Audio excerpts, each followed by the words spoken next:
Just before this video starts, I want to say that I know it's been a while since I've last done this, but basically this is, I didn't even click an ad, but whatever. Anyways, this is, my Wattpad story. This is number 2, so, anyways, we are going to be trying to read a couple more chapters, so anyways, here we go. Chapter 3, Torture. Odd chapters are your point of view, and even chapters are Toyboy's point of view. And you need to remember that what parenthesis y slash n parenthesis means your name. So yeah, just keep that in mind throughout the story. Please don't hurt me, you say, backing towards the door. The only animatronics you're ready to kill. One of them came up to you and grabbed you by the neck. You screamed, hoping that one of the toys would hear you. They didn't. Withered Body turned to Withered Freddy and said, "What should we do with her?" "She has a name, you know," Golden Freddy said. Withered Golden Freddy said. He looked at you. "What's your name, by the way?" And for the your name thing, I'm just gonna use my name. "Madison," you say, struggling to breathe. But the body gripped you tighter, choking you more. You were about to pass out. "Let her go!" "Now!" Wither Goldfrey said, about to push Withered Body. "What?" "I'm not doing anything. Yet," Withered Body said, facelessly grinning somehow. "I'll tell you why. You're choking her." With her girlfriend's said, trying to free you. Within by his cold hand hallucinated, you took a shaky breath, trying not to abuse the fact that he was sparing you. You grabbed his fingers and started moving them. The more you moved them, the more you couldn't breathe. You eventually break free and dash towards the door. Within Foxy saw what you were up to and took the dash toward the door. He blocked the door and made you bump into him. "Where do ye think ye going?" he said, looking down at you. You stammer. I was going to leave, get back to work. Withered Foxy shook his head and said, "I don't think you can just go back to work." He raised his hook, and the next thing you know, it was in your arm, the hook going through the bone. You screamed at the top of your lungs, and then you heard footsteps outside the door. They came closer, and then farther away. You sighed as though the withered animatronics surrounded you. Chapter 4, Feelings. Remember, all chapters are your point of view, and even chapters are Toy Body's point of view. I woke up and looked around. Everyone seemed stressed, even Puppet. It worried me. If Puppet was stressed, then things are bad. I looked around and saw I was at the prize corner. I got up and went over to the Puppet. I tapped on his shoulder and he looked at me. "Oh, you're awake. Good. We need to have a family talk," the Puppet said, standing up. I groaned. "Do the Withers have to be here?" I asked, hoping that the puppet would say no. "Toy Bonnie, you know the answer to that question." "They are part of the family now. You go get them," the puppet snapped. I walked towards the parts and service room in hopes that the girl wasn't hurt. I actually liked this girl a lot, and I'm not usually one for or liking humans like I did her. I reached the parts and service room. I reached the parts/service room and knocked. I heard I heard screaming and a lot of noise. I knew I made a mistake leaving her there. Us toys and the withers never really got on. I gently and quietly opened the door and froze. All the withers stopped and stared at me. Foxy's hook was in her arm, straight through the bone. Within Freddy was trying to get the hook out, but it was no use. Tujika came up to me and asked me, "Did you get them yet? The puppet is waiting for you." I looked at her and gestured toward the withers. She looked and backed away. Now I was left to deal with the working yelled at by the puppet. Great. "What happened here?" I asked, walking in. "Nothing, Toy Bonnie. What do you need?" asked Toy Freddy, backing away from Foxy and the girl. "Yeah, what do you want, buddy boy?" With a body sat pushing me and knocking me to the ground. I got up and explained the family meeting to them. They all looked at each other in fear. I love seeing them in fear for some reason.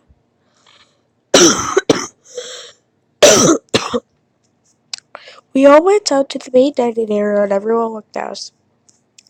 I blushed, embarrassed. The puppet came over and took me away from them. "What happened to her?" he asked, pointing at the girl. I don't know. Puppet, I don't know, Puppet. I went to go get them, and she was like that, I explained. The puppet was not happy. He got real close to my face and said, I think you should go to your room, Toy Bonnie. I'll personally speak to you after the meeting. I stepped back, surprised. The puppet never told any of us to go to our rooms. I thought this was a family meeting. I'm part of this family too. You can't exclude me from that, I shouted. Everyone was now staring. I didn't care. This ended up with the puppet hitting me for the first time ever. I ran to my room underneath the stage. My room was near the fire stage, so I could hear everything going on outside of the stage. I heard the puppet call everyone to the meeting, then I heard, okay everyone, first order of business, Toy Bonnie. Chapter 5, The Family Meeting. My then friend ran over as soon as Maxie's hugged with your arm and tried to free your arm. It hurt a lot, but you tried not to cry. You heard footsteps and then the door opened. Toy stood in the doorway, his expression surprised. Toichiku came up next to him and asked something you couldn't make out because you were deaf because of how much blood you lost. Toy turned to her, gestured toward you with the wizards. Toichiku backed up and turned away. The wizards pulled you out as they followed Toy down the main hall. The puppet dragged Toy away from you and the wizards. A few minutes later, Toy went to the stage and opened a shaft that went under. The wizards pulled you toward the table that the rest of the animatronics were at. The puppet said, Alright, first order of business, Toy Bonnie. You did well listen, maybe because you like Toy Bonnie, you did well listen. Put out your phone and open Wattpad and start reading a story. Toy Freddy saw your phone out and took it from your hand. This is a family meeting. You can't have your phone, unfortunately. He said, putting your face down at the table. You grunted as he tugged on your arm. Your arm came apart and everyone went immediately went into a panic attack. Toichiko grabbed paper towels and wrapped them around your arm. With it by got the phone and started dialing 911, but the puppet told him to put the phone down. We need Toy Bonnie. I'm sorry about the last chapter being so short. This one will be longer, I promise. And also next chapter are pretty gory, so continue watching at your own risk. I was playing my Xbox when all of a sudden I heard everyone freaking out. I turned off my game listening. Something had happened to the girl. My theory was confirmed when the puppet said, We need Toy Bonnie. Before I knew it, my door was busted open by Mango. She was panting in all white, a new skeleton and all. She said, Toy Bonnie, Madison's bleeding out. Come quickly. Oh, so that was a girl's name. I followed her out to the stage, and sure enough, there was blood all over the middle table. I ran over and picked up the girl Rhino style and ran down to the basement and placed her on the middle table there. I grabbed some bandages and wrapped up her arm. I was covered in blood. Gotta clean that up. I looked at her arm. The blood had bled through the bandages, but was slowed down enough for me to examine it. I carefully removed the bandages, even though she was unconscious. I looked at it closely. God, the wizards really hurt her. Toichika came in and asked, How's she doing? I looked at her with great concern. Sorry, guys. She lost almost all her blood. She may need some oil or one of us to sacrifice. Or the third option, or fourth, I say, trying to stay calm. There was something about this human that I really liked. She looked at the blood all over me. And by she, that's twitching. I don't know why I put that. You might want to clean that up, she said, walking to sink. Okay, I was pointing on it. I'm more worried about her, I said, as I knew the reader. I said, Toy Bonnie, your suit could get stained if you wait too long. Here, hold still. So that's what she got. She came over with a soapy wet washcloth. Oh no, you're not touching me with that, I said, pointing towards the washcloth. Yes, I am. Now hold still, Tochika said, reaching a ticklish spot. Reaching a ticklish spot. There's supposed to be a period. She started to rub my foot, and I giggled. Stop, it tickles me, I said, bursting into laughter. She continued to wash me, and soon all the blood was gone. Might as well do your head, too, Toichika said, washing my ears. Soon our eyes locked onto each other. I was embarrassed about my past actions. She blushed too and came closer. What are you doing, Toichika? Personal space, please, I said, backing up. Sorry, don't know what came over me, she said, rubbing her head. Toichika, you have to try to go. I couldn't finish because I was now locked in a kiss. My eyes grew wide and I blushed even harder and I blushed even harder than before.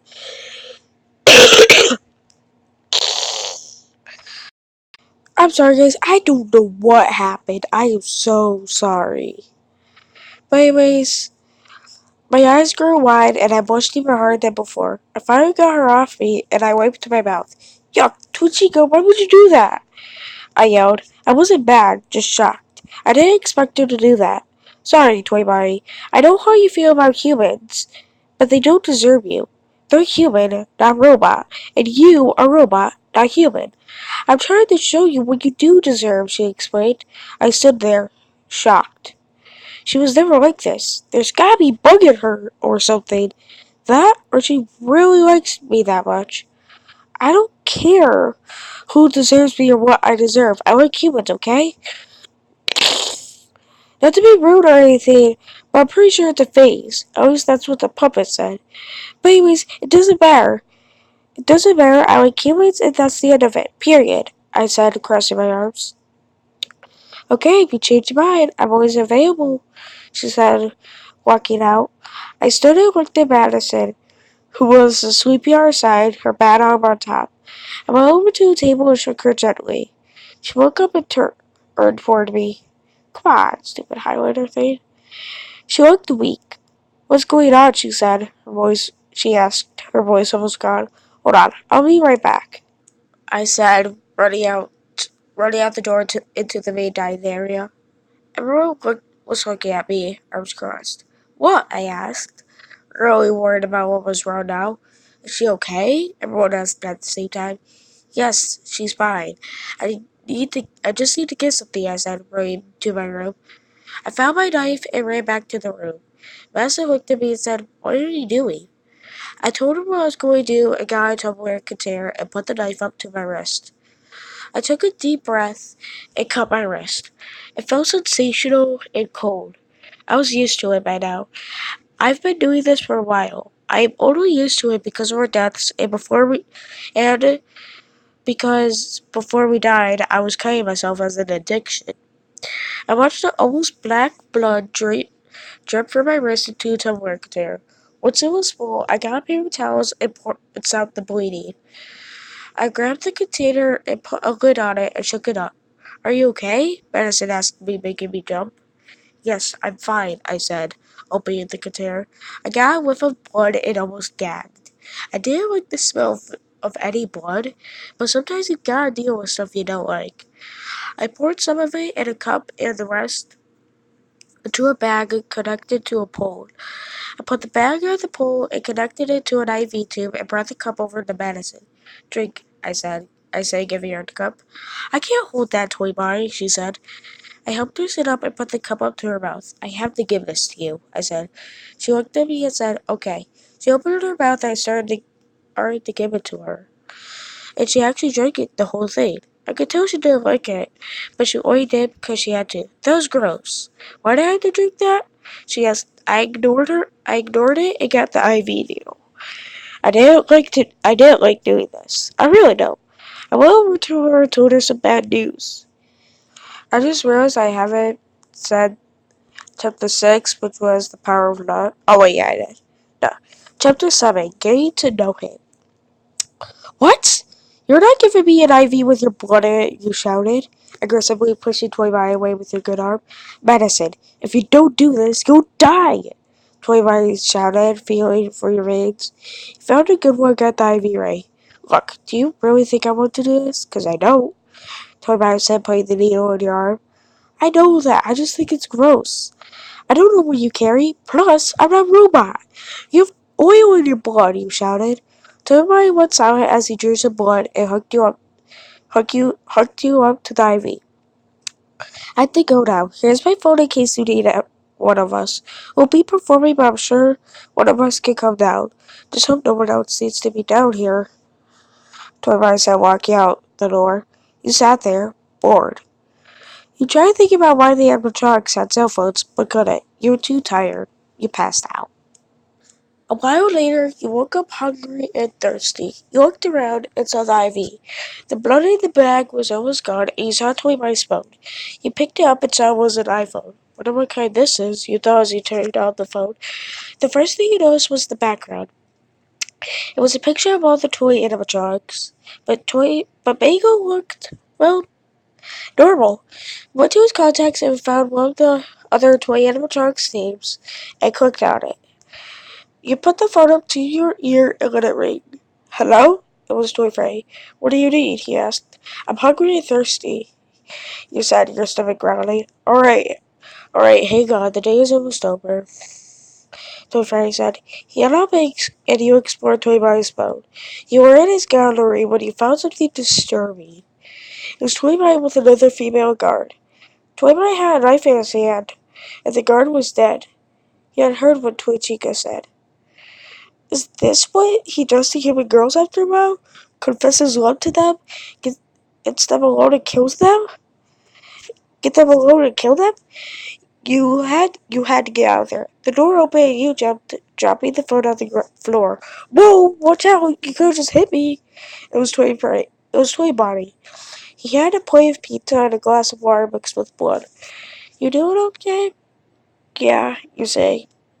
Yeah, you say, scared. Are you scared of something? Toy Mice asked, putting himself down and picking up his phone. What's this? He saw the picture. Were you going through my phone? He asked, scratching at the cracks on his phone. And the screen is cracked. You know, iPhones are not easy to fix or pay for. Why were you going through my phone? Why were you going through my phone, by the way? He asked, taking the board in the bag. I'm really sorry. I just got bored. There was nothing to do, you say. Hoping he won't give you more blood. It's fine. Just that my phone contains stuff only for my eyes and those that I trust. I'm sorry, but I don't trust you enough yet, he said, grabbing his knife again, getting ready to cut his wrist again. Playboy, please don't cut yourself again, you cried. You had tears down your cheeks. He looked at you inside. Why are you crying? There's no need to cry, he said, wrapping his arms around you. He started crying again, and the next thing you knew, your lips were touching his, him passionately kissing you. You kissed him back, surprised he felt like this. Does he have hormones too? No, he's a robot. It's impossible. He pulled apart from you and smiled. Didn't know you tasted like that, or were that good at kissing, he said, wiping his mouth. Well, why did you do that? You asked. Baston, I never told you this, but I really like you. More than I have ever liked or loved anything more than you. You are my favorite person yet, and I want you to know that. I love you more than my own family and this family, for crying out loud. He, he said, his eyes started to water. I don't know what to say. Just a while ago you were being a huge jerk, and now you love me? You make no sense, you say, laughing. What did you mean? Old family, you say, suddenly growing wary of his words. I used to have a, well, normal family. But about 10 or so years ago, we were, you know what? I don't want to talk about it. It's hard to talk about, he said, sitting on the bed next to you and feeding you. It's understandable. I kind of want to, you say, swallowing the food. What's crazy is that I was going to get married. Man, looking back on the days, I was surprised my life came to an end. My life was, what what Toy Boy was saying until you interrupted him. Wait, uh,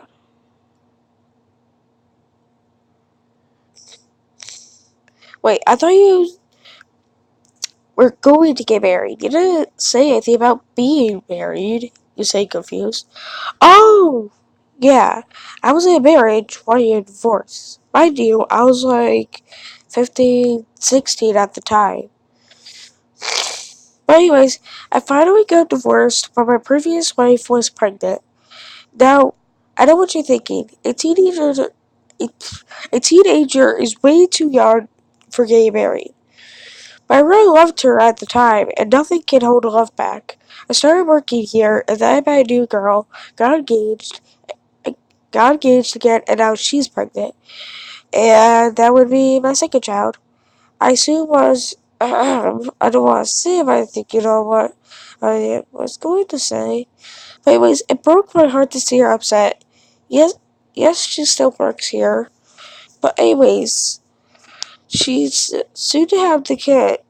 And you soon have one of the kids, and I don't even get to see one of them, she explained. Tears, Toy Boy explained, tears coming out of his cheeks. There, there's no need to cry. Hey, at least you get to see her still, right? I mean, sure, it's not the way you want to, but you still do. And how do you know that one of your kids one of the, isn't one that you make happy every day? Plus, both or if that one of your kids comes here every day. You say, you were trying to comfort him, but you didn't think it was working. You were new to dating, just having Toy Boy kiss you earlier, but still, you didn't know a thing about children. You didn't understand what he must be going through. While you were lost in thought, Toy Boy disconnected the IV from your arm and replaced it with a band-aid. There's a room for the employees in the area beneath the stage. You can stay there for the night, but you'll have to stay here now. I'm going to bed, Toy Boy said, leaving. Good night, he says, blowing you a kiss. Good night, you say, leaving the room yourself on the way to Toy Boy under the stage and found the area he was talking about. He laid on the couch and fell asleep. Chapter 8 Trouble. I wake up the next morning to complete silence. I go out of my room and go to the living room area. Madison was sleeping peacefully on the couch. I made myself some coffee and then got ready while it was brewing. When it was done, I put it in a thermos and quickly grabbed Madison's phone and quickly looked up her address. I mean, she didn't look at my phone, so I go out and look at hers. As soon as I found her address, I wrote a note and left.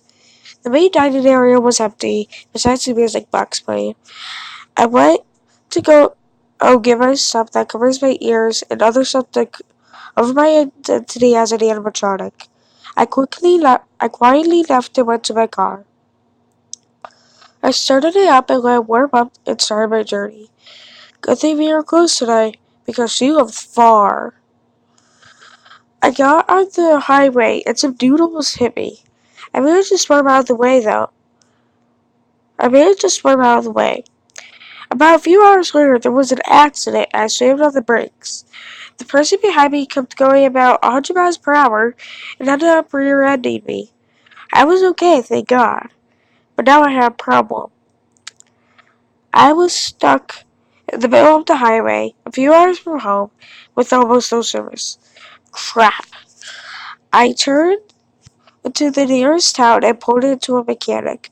I told him what happened and he said he could have it done by the next week because of how many cars he had to fix before mine. I asked if there was any way he could have it done anytime sooner, and he said he could have it done by the next day, but it cost me extra. I paid and went to the nearest hotel. I stayed there for most of the day. The other toys kept calling me, but I kept ignoring their calls. The next day, I got in my car and got back on my journey. I got to my destination no problem after I left that town. I pulled up to Madison's house and went inside. I had grabbed her key short before I left, but she had so many keys that it took me a few minutes to get the right one. When I got in there, I heard a voice say, Who's there? It was male. So it was either her dad or her boyfriend. I was hoping it would be the boyfriend. I could easily knock him out in one blow. Whoever it was, they came downstairs. They were a young male, around 20. If I were a girl, I would say he's sexy. No matter. Before I died, I was picking fights with 30-year-olds. He saw me and said, "Where's Madison?" I tried telling him, but he came to me and started pushing me. My mechanical instinct told me to punch, and I did. He fell to the floor. I bent down and choked his pulse. Still good. I continued upstairs to her bedroom. It smelled really bad. I found her suitcase and packed all of her stuff, from bras to her toothbrush. I started zipping up the suitcase, but all of a sudden I felt hands on my neck. I was pulled back by the guy I hit earlier. He took off my identity cover and pinned me to the wall. "Alright, I know you have her. If you just tell me where she is, then there won't be any blood spilled," he said. This man was crazy. I still couldn't breathe as he was tightening his fingers around my neck. I was gasping for air at this point, and I didn't know what to do. I kept kicking, but he was too far for me to hit. "Who do you think you are, coming into my house, stealing my girlfriend stuff, and trying to leave?" Okay, so he was my boyfriend. I managed to kick him, stumbling him. I sat there, trying to catch my breath. He managed to get up and drew out a knife. This man wanted blood. He charged at me, but he just missed because of my instinct. I got cut in the arm, but I was fine. After all, I did die before. Spun off for about 10 minutes when I was covered in cuts. He almost got me again, but the door opened and Madison was standing there. This game good. Alright, well, chapter 9 and beyond definitely are going to have to wait.